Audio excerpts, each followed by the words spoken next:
Papa ajak Mia makan. Papa jemput Pak Samad dengan kawan-kawan Mia tu makan malam kat sini. Diorang semua dah tunggu kat bawah. Jom.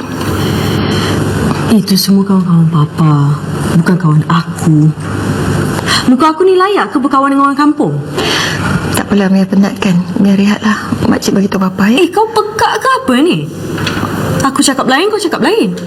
Yang ni lagi satu ni, kenapa nak bermakcik-makcik dengan aku? Kau layak ke jadi mak tiri aku? Kalau bukan disebabkan kau bomoh papa aku takkan terliur untuk kahwin dengan perempuan macam kau. Taraf kau kat dalam rumah ni tak ubah macam pengemis je tak? Nanti kenapa Aunty? Masam je dari tadi? Tak adalah Aunty, okey. Tak suka jalan manis. Kenapa cakap macam tu? Tak adalah. Ni nampak ni panas terik macam apa. Lepas tu Aunty rasa macam tak sihat sikit. Tu je. Tak ada apa. Tak sihat? Ya, sikit je. Klinik. Papa cakap kalau tak sihat kena terus pergi klinik. Buat aku nak pergi klinik lah. Tak sihat sikit je Anis. Bukan ni tak sihat banyak. Betul? Betul. Ni Anis nak bawa Aunty gimana ni sebenarnya? Kita selfie. Lepas tu Anis nak bawa jalan satu kampung. Satu kampung? Satu kampung. Okey, sekarang. Okey. Ini sekali. Sambil jalan. Sambil jalan? Nanti Apa yang anda saksikan tadi antara sedutan daripada dua drama yang ditayangkan di slot Akasia, Cinta Masa Manis dan juga 7 Hari Mencintaiku, yang memaparkan antara sisi gelap dan juga sisi bahagia bila bergelar ataupun menjadi ibu tiri ini. Tetapi rata-ratanya kalau kita lihat dahulu, ramai yang meletakkan tiri itu sendiri sebagai satu konotasi yang sangat negatif dalam kehidupan berkeluarga. Mungkin juga terpengaruh dengan filem Bawang Putih Bawang Merah ataupun kisah Cinderella yang memaparkan sisi hitam kehidupan apabila mempunyai seorang ibu tiri. Tetapi hakikatnya hari ini ramai yang sudah terbuka, ramai yang dapat menerima dengan tangan yang terbuka ini untuk menjadikan seorang ibu ataupun gelaran ibu tiri ini sebagai rakan, sebagai sahabat ataupun peneman mereka. Dan bagaimana pula ayah tiri mengambil hati anak-anak tiri mereka untuk menjadi sebuah keluarga yang bahagia. Hari ini saya bertuah kerana studio wanita hari ini kita dipenuhi dengan tetamu-tetamu yang akan berkongsi pengalaman mereka sendiri berada dalam keluarga ini. Baik, saya nak perkenalkan si cantik manis yang saya suka dari saat dia menyanyi sampailah dia berlakon. Ini dia Linda Rafa. Terima kasih Linda bersama kami. Terima kasih kerana sudi mengundang. Okey, terima kasih kembali. Sihat Linda? Alhamdulillah. Sihat ya? Sihat. Okey. Dan di sebelah Linda sebenarnya kita bersama dengan Puan Sariza Said, berusia 38 tahun dan berkahwin dengan seorang bapa tunggal. Sudah 9 tahun perkahwinannya. Hampir 9 tahun. Terima kasih bersama kami di Wanita hari ini. Dan di sebelah Puan Sariza, anak tirinya sendiri, Nur Zulaika Muhammad Gaus, 25 tahun. Dan saya kira Zulaika pun nak kongsikan pengalamannya mempunyai seorang ibu tiri. Tak tahulah dia boleh terima ataupun tidak, kita dengarkan seketika nanti. Dan yang pastinya kita bersama dengan Cik Syaiful Bari selaku perunding motivasi. Apa khabar Cik Syaiful? Alhamdulillah sihat hari ini. Saya teruja hari ini. Teruja. Okey. Sebabkan pertama kali saya memakai baju berwarna pink. Hampir sama kita. Okey. Macam kita berjanji pula. Macam ya. berjanji. Okey. Baiklah, bila kita sentuh tentang tiri ini, mula-mula memang dia ada satu perasaan yang takut. Takut dalam keluarga kita ini kita bakal mempunyai ibu tiri ataupun ayah tiri yang kadang-kadang kita terpengaruh. Mereka ini sebagai satu watak antagonis, watak yang jahat. Tetapi hakikatnya kita kena berdepan dengan realiti keadaan dunia hari ini, yang mana perkahwinan itu kita tak boleh tolak jodohnya kalau kita dijodohkan dengan ibu ataupun bapa tunggal ini. Tapi persepsi hari ini bagaimana Cik Syaiful? Ya, bismillahirrahmanirrahim. Terima kasih kepada Dinta dan juga sahabat-sahabat yang berada di studio pada hari ini. So sebenarnya bila membincangkan topik tiri, saya tak nak mengupas dari sudut enakmen undang-undang keluarga Islam ataupun sebagainya, sebab saya bukanlah yang arif untuk bercakap demikian. Saya mau kepada bagaimana kita untuk mengatasi ataupun emosi seseorang individu tersebut apabila berhadapan ataupun berada di dalam orang kata keluarga tiri. Keluarga tiri ini kita fahamlah bahawa bahawa hubungan seorang suami ataupun seorang perempuan ataupun lelaki yang memiliki anak berkahwin, hubungan di antara kedua-dua anak itu dipanggilkan adik-beradik tiri.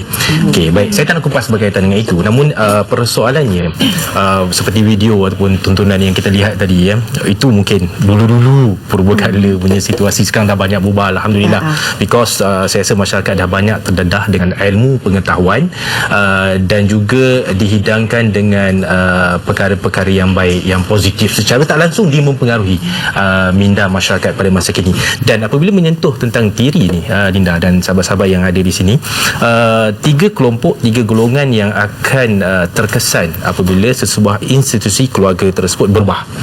Berubah maksudnya berlaku pernikahan ataupun perkahwinan di antara suami dan isteri. Okey, saya ringkaskan, iaitu melibatkan pasangan suami isteri itu sendiri, anak dan juga ahli keluarga. So nanti kita akan kupaskan bagaimana emosi ketiga kelompok ataupun tiga-tiga kelompok ini di dalam memberi orang kata feedback ataupun respon kepada diri itu sendiri. Baiklah, saya nak tunggu yang 4 anak tu nanti. Ya, terima kasih. Kita tahu Linda dah berkahwin dengan saya Aiman selama 10 tahun. Dan hasil daripada perkahwinan Linda dan Aiman sendiri dikurniakan 3 cahaya mata. Dan perkahwinan terdahulu 2 cahaya mata, termasuk Allah yarham Maman.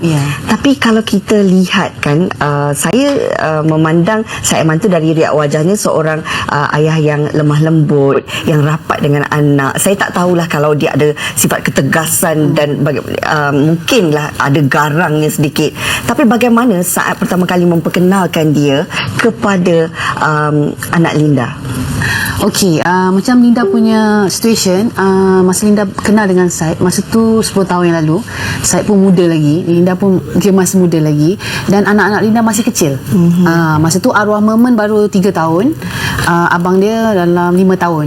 Jadi masih kecil dan tak tahu apa-apa lagi tentang bapak tiri ke apa. Dia tahu orang baik dengan dia, sayang dia, dia baik. Dengan Linda memang saja pertemukan mereka selalu, bagi dia orang tengok macam mana. Bila kita nak kahwin dengan seseorang, kita nak tengok dulu reaksi dia dengan anak kita, macam mana layanan dia, ikhlas ke tak ikhlas kan, macam mana. Tapi bila saya macam test juga, macam saya dah masa berujian saya dah janda masa tu, so masa saya takut nak kahwin lagi, sebab saya takut dia boleh terima saya saja. Tapi alhamdulillah lah, bila saya bawa dia jumpa anak saya tu manja dengan dia, dan yelah, bila budak dah manja dan dia pun layan baik apa semua. Jadi benda tu lah menampakkan yang dia tu ada loving sebagai seorang bapa. Sebab itulah saya berkeputusan untuk berkahwin. Dan saya kira Aiman juga sangat rapat dengan arwah Memen. Nanti mungkin kita boleh kongsikan bagaimana di saat-saat mungkin orang kata perhatian yang diberikan oleh Aiman itu sendiri. Saya nak tanya dengan Zulaika dulu. Boleh Sarira? Okey.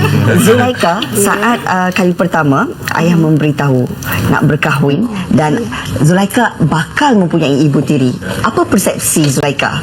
Okey, waktu tu saya berusia 17 tahun, dah besar lah, bukan kecil lagi. Jadi dah faham lah maksud ibu tiri, kahwin lain dan sebagainya. Jadi waktu tu ayah bawa kami jumpa dengan bakal ibu tiri, keluar makan, shopping sama-sama. Jadi daripada situ hubungan tu dah jadi rapat, jadi tak ada awkward. Kali pertama keluar dah boleh terima? Masa mula-mula tu kami bersembang dulu, keluar makan. Lepas tu kami ada keluar lagi beberapa kali tanpa ayah, just kami berdua saja. Jadi daripada situ bakal ibu tiri lain, kami adik-beradik elok sembang, banyak perkara yang kami boleh bualkan, tak ada gap di situ. Jadi alhamdulillah, jadi dari situ kami punya hubungan makin lama makin okey. Jadi Zulaika sendiri tak ada halangan untuk menerima Sariza sebagai ibu tiri. Waktu tu memang kami dah tak ada apa-apa, semua okey kan, hubungan semua okey, komunikasi pun okey. Jadi ayah pun tanya setuju tak, ayah tanya kami dulu setuju. Ayah yang bijak. Ayah yang bijak, persetujuan, dan tanya anak-anak dia okey ke tak. Lepas tu semua alhamdulillah okey. Jadi daripada situlah Okey, baik. Kalau saya tanyakan dengan Sariza sendiri kan, di saat mula diperkenalkan tu saya kira mungkin juga ada rasa takut sebab anak dah besar, belasan tahun, gadis remaja. Dan mungkin saat itu juga Sariza risau kalau sukar anak-anak tiri ini nak menerima kehadiran Sariza dalam keluarga. Masa mula-mula saya kenal suami saya, dia dah beritahu saya ni duda anak 4. So dia dah cerita anak tu umur berapa. So bila saya tengok umur ni umur remaja. So remaja kan fasa yang sangat kritikal. So dari situ saya kena fikir macam mana nak tackle dia orang ni kan.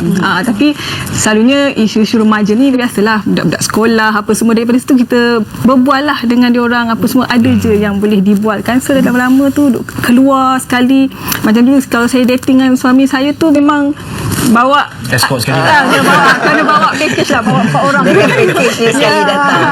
Okey. senang lah, tak ada apa-apa halangan pun, macam suka teruskan. Tapi mungkin kita melihat mereka daripada sisi yang positif. Kadang-kadang bukan tak boleh menerima Cik Syaiful, tapi kerana mungkin ada juga kata-kata di luar sana yang memberi gambaran yang tidak sepatutnya kita fikirkan tentang mungkin akan terputus hubungan, akan renggang antara hubungan kita dengan ayah kita ataupun dengan ibu kita. Itu yang memberi ketakutan kepada anak ini. Betul.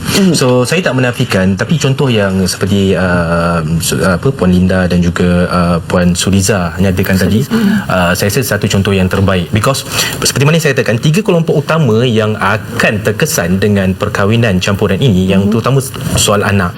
So saya kaitkan di dalam kitab Dewan Sayyidina Ali ataupun karangan Sayyidina Ali mengatakan bahawa anak-anak ni sewaktu kosong hingga 7 tahun ni layan dia seperti raja.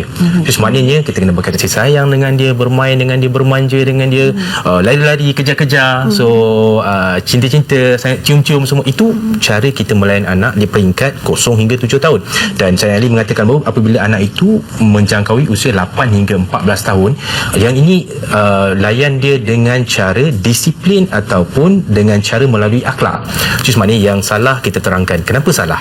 Dan pada waktu ini kena ingat, disiplin itu sangat penting. Bila melakukan kesalahan, apa hukuman, implementasi itu perlu diadakan. So tahap ini seperti mana yang Puan katakan, ini tahap yang kritikal, because time ini yang perlu pasangan, kedua-dua pasangan tackle antara satu dengan yang lain. Dan bila mana masuk fasa remaja, iaitu berusia 15 tahun ke atas, kata Sayyidina Ali, pada saat ini, pada ketika ini, berkawan dan bersahabat kariblah dengan mereka. Seperti yang Puan Sariza katakan tadi, teknik yang bagus, teknik yang tepat, iaitu menjadi sahabat karib kepada anak-anak tiri. Itu cara yang paling baik untuk menambat hati anak-anak tiri. Baik, menjadi sahabat karib katanya. Baik, tinggal sebumbung bersama dengan Puan Sariza ni lebih kurang 5 tahun sebelum Zulaikha berkahwin. Tapi dalam tempoh 5 tahun pasti ada pahit, ada manis. Dan kadang-kadang bila rumah itu kita dah biasa, kita tinggal dengan ayah, kita tinggal dengan ibu kita dahulu. Tetapi bila masuk Sariza ini, mungkin ada perubahan yang diinginkan dalam rumah tersebut. Mungkin ada peraturan yang ingin diubah suai sebagainya. Saya percaya kita sebagai seorang gadis remaja ketika itu ada juga perasaan yang memberontak, ada juga perasaan yang mungkin tak setuju, tak boleh terima. Bagaimana agaknya Zulaikha sendiri melihat bahawa perkara ini, nak bincang bagaimana? Adakah Sariza terus secara orang kata terbuka bagi tahu, ataupun melalui ayah kalau ada perkara yang tak puas hati dengan ibu tiri? Okey, waktu tu memang time remaja kan, macam ialah kita nak jumpa kawan. Jadi daripada situ saya tak ada beritahu berselindung. Saya terus refer dekat ibu tiri saya, sebab ibu tiri saya sangat understanding lah, bagi nasihat. Kepercayaan tu penting. Jadi sebab anak perempuan dengan bapa mungkin dia segan, ada bab yang dia tak boleh nak bercerita, malu. Jadi saya dah rasa selesa dengan ibu tiri, saya refer dekat ibu tiri saya. Jadi ibu tiri saya bagi nasihat, boleh buat ni, boleh buat macam ni. Tak adalah nak cakap macam saya berselindung ke, tak ada. Beritahu terus terang, dia pun akan nasihat saya secara approach remaja punya approach approach lah. Jadi di situ saya boleh terima. Tak ada perkara yang mungkin tak boleh terima, mungkin pandangan daripada Sariza dan sebagainya. Yelah, kita pun macam saya ada ibu saya sendiri dan juga ada ibu tiri. Kita manusia biasa kan, mesti kita akan ada buat comparison. Tapi tak adalah yang buat saya rasa macam tak selesa ke ataupun rasa tak puas hati. So far Alhamdulillah tak ada. Kami memang kalau ada masalah ataupun isu, kami berkongsi, kami share. Dan kalau saya fikirkan kan Linda, bila melihat gambar-gambar Linda di IG sewaktu arwah Maman sedang sakit dan sebagainya, saat itu Aiman sentiasa memberi sokongan, sentiasa ada di sisi Maman, dan juga kita melihatkan perkataan ayah tiri itu tidak ada, seolah-olah itu seperti anak kandungnya sendiri. Okey, sebenarnya biar Linda nak ketengahkan dalam hal ini, sebenarnya bukan sahaja Said je yang kena orang kata baik dengan anak tiri. Sebenarnya bekas suami Linda pun sangat baik dengan Said dan juga anak Linda. Dia tak ada orang kata sifat iri hati, cemburu. Dia menyayangi anak Linda. Jadi Said rasa selesa because Kifli pun seorang bekas suami yang sentiasa memberi orang kata support dekat Said ni. Jadi Said dia rasa selesa tau. Sebenarnya kita tengok bukan manis je yang ada bapa tiri mak tiri ni. Kat luar sana banyak yang ada problem. Kadang-kadang ibu tiri yang menghasut kan, ada yang bekas isteri yang menghasut ataupun bekas suami yang menghasut. Banyak sebenarnya yang kat luar sana. Mungkin orang tak nak datang ke studio untuk bercerita, betul tak? Yang datang mungkin yang normal, yang indah aja, yang indah aja. Tapi yang saya suka cakap jujur, bagi saya sebenarnya yang main peranan penting adalah bekas suami dan juga suami saya sekarang. Kalau mereka tak baik, memang susah untuk kita orang nak bergabung untuk menjadi baik dan menyayangi momen tu macam tu, sampai macam tu sekali. Sebab kita menjaga momen masa kritikal tu sama-sama menjaga. So Kifli dan juga Said berborak macam seorang kawan, macam best friend. Itu yang kita nak. Kalau ada keserasian macam tu, itu dapat keberkatan. Dan anak saya membesar dengan tenang, dan anak saya tak ada beza pun. Dia panggil papa, Said papa, daddy. Sampai sekarang yang Ariel tu sayang papa dia macam bapa dia sendiri. Kalau kita lihat Ariel itu mungkin apa-apa nak dikongsikan tentang hal-hal lelaki ni lebih mudah. Tak adalah mungkin merasakan kekok dan sebagainya dengan Aiman. Okey, kalau nak tahu Ariel, kalau Linda macam mesti faham dengan Said bergaduh ke apa, dia pula yang marah Linda. Ariel ni dia macam, sebab dia dah manja dengan papa dia. So bila macam Linda bergaduh ke apa, dia akan cakap, "Ma, janganlah Ma, tak baiklah Ma buat macam tu." Sebab dia sayang papa dia tahu papa dia macam mana, dia sayang daddy dia. Jadi dia orang tengah yang takkan geng Linda ke apa. So dia macam itu yang Said selesa. Neutral lah, neutral. Jadi kita rasa selesa. Tapi kalau bagi Sariza sendiri kan, kadang-kadang kata Zulaika memang tak boleh lari lah bila akan ada perbandingan dan sebagainya. Secara jujur pernah berkecil hati? Tak ada pula berkecil hati tu. Tak ada rasanya. Tak ada. Jujur lah ya. Jujur. Saya mungkin saya seorang yang saya sangat open minded. Saya boleh menerima apa semua, tapi so far saya rasa tak adalah apa yang membuatkan kecil hati ke. Kalau apa-apa pun saya mesti rujuk kepada suami saya. Pasal suami saya sangat penting, memainkan peranan yang sangat penting dalam hubungan ni. Apa-apa pun bapa tu yang memainkan peranan untuk kebahagiaan tu kan. So saya rasa kalau macam nak kecil hati tu macam anak kan, macam emak je nak kecil hati dengan anak. So saya rasa macam tak adalah. Memang tak ada ya. Baik. Cik Syaiful, kadang-kadang kita melihat sukarnya kadang-kadang seorang ayah ataupun seorang ibu ini nak memberitahu hajat mereka nak berkahwin lain, nak memberikan ibu baharu, ayah baharu kepada anak-anak ini. Bukan apa, kadang-kadang takut anak tak boleh terima sebab mungkin dah selesa dengan kehidupan bersama dengan ayah sahaja ataupun bersama dengan ibu sahaja. Tiba-tiba nak datang orang baru yang mungkin kita tak tahu dari segi latar belakang yang macam mana, nak mengambil kasih sayang ayah ataupun ibu itu. Saya setuju dengan persoalan yang dikemukakan oleh saudara Rina dan sampel kita hari ini sebenarnya saya rasa macam complete because kita ada Linda dan kita ada juga Puan Sariza. Linda ni saya lihat pengalaman dia kepada anak yang tahap 1. Seperti yang saya katakan, anak tahap 1 ni dia mudah. Because pada tahap ini kita just bentuk dia, bimbing dia, beri kasih sayang sepenuhnya dekat dia. So dia tidak akan memberi banyak kesan emosi yang negatif kepada pasangan tersebut jika dikenalikan dengan cara yang baik. Tetapi macam si Puan Sariza tadi, bila anak tu dah remaja, okey, dia akan timbul pandangan, kata-kata negatif. Saya tidak menafikan di luar sana memang banyak perkara-perkara buruk ataupun persepsi yang buruk berlaku kepada tiri ni. Memang saya tidak menafikan. Apa yang penting, saya lihat tindakan yang dilakukan oleh Puan Sariza ni selaras dengan apa yang ditulis di dalam buku Mok Sun Sang oleh Jen Piaget, yang mengatakan bahawa untuk mengenalikan anak-anak remaja ni, yang pertama-tama sekali bawa berbincang dan kena berterus terang. Sebab pada ketika ini emosi anak yang sudah menjangkaui remaja, dia akan ada perasaan marah, dia ada perasaan cemburu, dia ada perasaan rasa akan dipinggirkan dan yang mungkin akan melekat di dalam diri dia jika tidak diatasi dengan cara yang betul. Dan salah satu dia yang dilakukan oleh suami Puan Sariza adalah tepat. Bawa anak, terangkan, ceritakan, tanya pandangan anak. Itu sangat penting untuk anak-anak di golongan pertengahan. Okey, baik. Tapi kita sekarang nak menyentuh tentang anak. Linda sendiri ada anak dengan Aiman dan juga dengan bekas suami. Dari hubungan mereka adik-beradik tiri ni bagaimana? Okey, itu satu. Sebab anak Linda masa yang arwah mama tu 3 tahun, ada 5 tahun, kita orang dah puas memanjakan diorang-diorang ni. Jadi bila Linda kahwin, Linda lahirkan anak Linda bersama Said pada masa tu umur Memen 6 tahun. 6 atau 7 macam tu lah. Jadi Memen ni dia tak faham. Dia kecil lagi. So macam you cakap tadi, senang nak membentuk. So bila dia nampak adik dia baby, dia sayang. Dia tahu ni adik dia tak ada fikir pasal tiri ke apa tu, tak ada dalam kepala otak, dalam kamus dia. So jadi Linda pula dengan Said memainkan peranan, tak ada cerita pasal tiri-tiri ni. So kita orang ni bercakap dengan dia macam adik-beradik betul. Dan satu lagi, hubungan Linda dengan bekas suami pun layan anak Linda dan anak Said.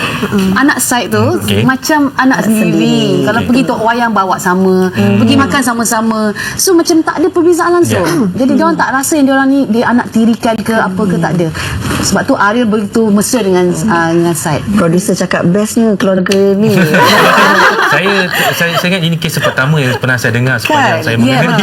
Betul, memang betul. Kes pertama bukan Linda saja, banyak orang tanya macam mana Linda boleh eratkan perhubungan Said dan juga bekas suami.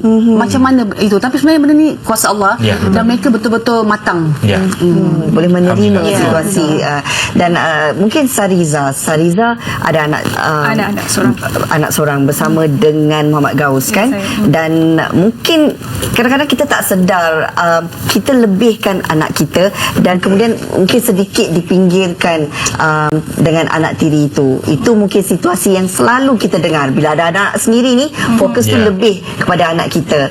Dan dalam situasi Sariza ini, bagaimana agaknya Sariza memastikan kedua-duanya sama rata kasih sayang? Anak saya tu yang kecil tu umur 7 tahun. So diorang ni semua dah besar-besar.